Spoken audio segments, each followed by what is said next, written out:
I'm gonna try to keep this video as short and concise as I possibly can. If I'm lucky, hopefully I can keep it within a 5-minute range, because it's one of those things where you feel like you shouldn't have to come on here and really explain the obvious, but you know, it's something that you feel like you have to do because you get tired of seeing it.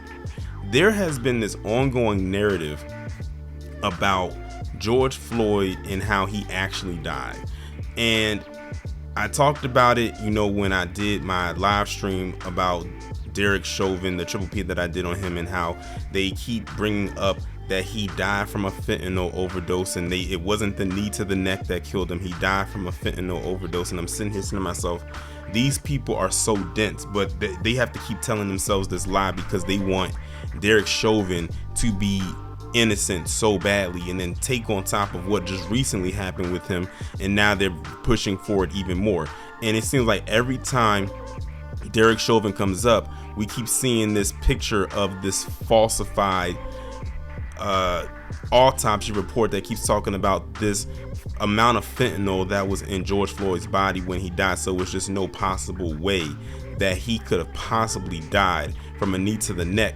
You even had people try to say that it wasn't that bad, or they're trying to say the knee wasn't on the neck, even though we all saw the video, we've seen the images even at different angles.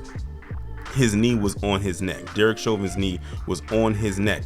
And one thing they also don't like to talk about either is that Derek Chauvin actually pleaded guilty when they asked him how did he plead, and he pled guilty. He didn't plead not guilty. They didn't even ask him like, you want a plea deal. He sat up there and he pled guilty, which means he admitted to guilt. But let them tell it.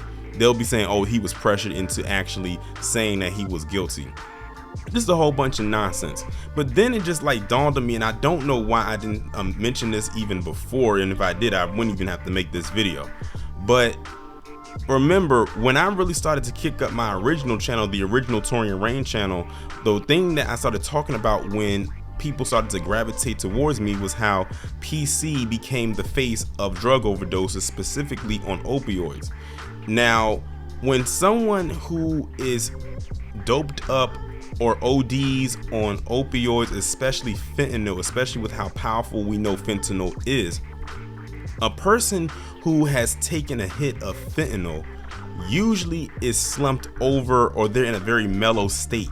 They're not standing, they're not acting erratic and all types of things. Now, we saw the body cam footage with how George Floyd was handled when he was arrested. This was before Derek Chauvin put him on the ground and put his knee on his neck. George Floyd was very coherent. He was talking back to them, and you know, he was very aware of what was going on. Anybody who was on fentanyl or just took some fentanyl that day would not have been acting the way George Floyd was. Then on top of that, let's hypothetically say that George Floyd did have fentanyl in his system, which I don't know, that's up in the air. But let's hypothetically he said he did.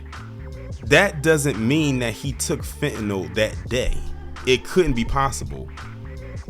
That means if he did have fentanyl in his system, that means it was traces of it from maybe a couple days ago. Because I actually found something on a website called the American Addiction Center. I believe that's the name of it.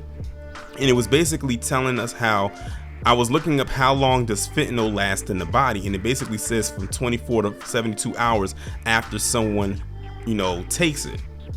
And then it went on to say something about like hair test, and like if they did it through the hair, that it can last for about 6 months. That's the thing about drugs. Drugs can last in the body for days, weeks, months. How many times have we talked about this when it comes to weed and why they do these random drug tests when you're at work? That's how drugs work. It's not something that you take and it's in your body for that little bit of time and then it just goes away. Especially if it's something as potent as fentanyl.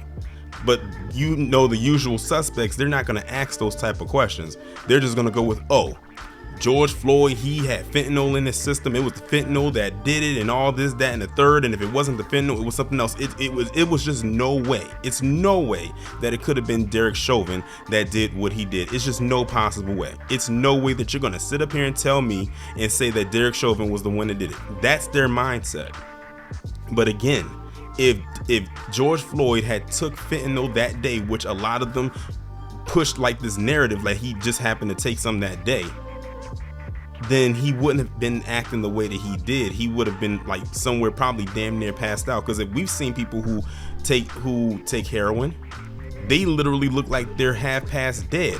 I don't know if y'all remember, but there was a video that went viral a couple years ago where you had this PC couple literally slumped out, passed out in a truck with their child in the back seat, or maybe the grandchild, I don't know who it was, and it was a cop that came there to assist them. They got mad at the cop because he had his body camera on, or he recorded them while they were slumped out like that.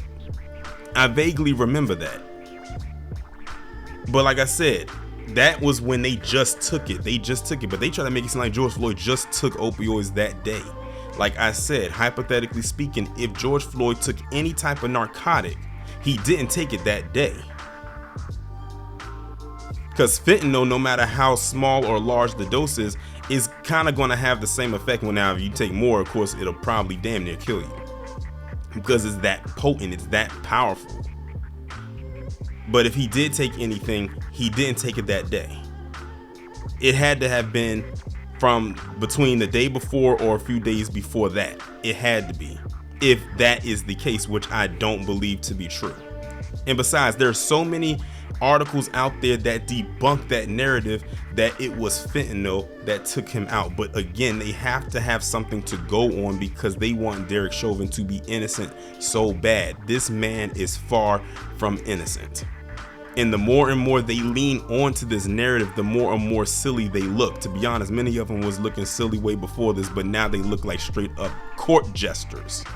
It's funny how they claim to know so much about how fentanyl overdoses work when it comes to a black man. Meanwhile, it's their community that's the ones that's falling like flies during the plague over this same drug that they rarely, if ever, they talk about. I think I talked about it more than they have in the last few years than they probably have in the last few months. But now when it comes to George Floyd, now they pretend like there's some kind of an expert when they're really not.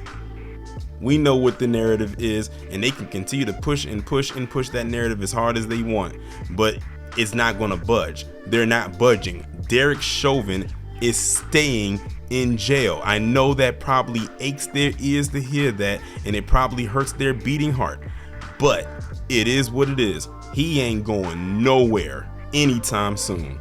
Deal with it. And also, let's hypothetically say George Floyd was on fentanyl like they claim. Where was this device right here? Where was this tool, this Narcan? You know, the device that's used as basically a nasal spray and to bring people back from being overdosed, even though, again, going back to what I was said, George Floyd looked like he was ODing or on fentanyl at any time during that arrest and detainment.